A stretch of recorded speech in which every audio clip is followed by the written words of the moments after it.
KSRTC നാട്ടിലേക്കൊരു യാത്ര നടത്തിക്കൊണ്ടിരിക്കുക. KSRTC എടുത്തു പറഞ്ഞാൽ ഫ്രണ്ട് സീറ്റ് കാര്യമായിട്ട് ആരും ഉണ്ടായിരുന്നു. ശങ്കരംകുളം വരെ ഒരു ചേട്ടനുണ്ടായിരുന്നു. ഇപ്പം ഞാൻ ഒറ്റയ്ക്കാണ്.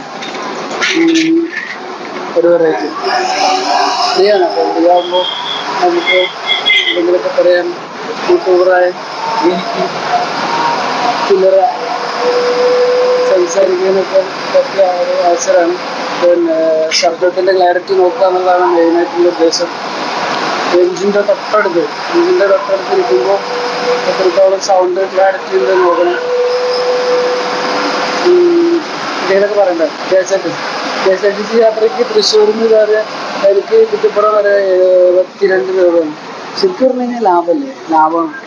ഇന്ന് ഇത്രയും ജനങ്ങളുടെ യാത്ര KSRTCക്ക് ലാഭമാണ്. അപ്പോൾ ഈ പൊതു സംവിധാനങ്ങൾ, ട്രെയിന്, KSRTC, സ്വകാര്യ വാഹനങ്ങൾ, ഇതൊക്കെ ഗവൺമെൻറ് ഇതിന് സംവിധാനങ്ങൾ ഗവൺമെൻറ് സാധാരണക്കാർക്ക് ജീവിതത്തിൽ എവിടെയെങ്കിലും പരാജയപ്പെട്ടു എന്ന് തോന്നുമ്പോൾ ഉപയോഗിക്കാനുള്ള ഒരു മാർഗം തന്നെയാണ്. ഇന്ന് പലരും ക്രെഡിറ്റ് കാർഡും അതുപോലെ മറ്റു പല വിധത്തിലും ജീവിതത്തെ സെറ്റ് ചെയ്യുന്നുണ്ട്. ഞാൻ ആത്മഹത്യയുടെ ഒരു വീഡിയോ ഇന്ന് രാവിലെ ചെയ്തിട്ടുണ്ടായിരുന്നു. അത് 6-7 പേര് കണ്ടിട്ടുണ്ടായിരുന്നു. അതിനേക്കാൾ ഒരു എന്താണെന്ന് വെച്ചാൽ ചെറിയ ഇൻസിഡൻറ്റ്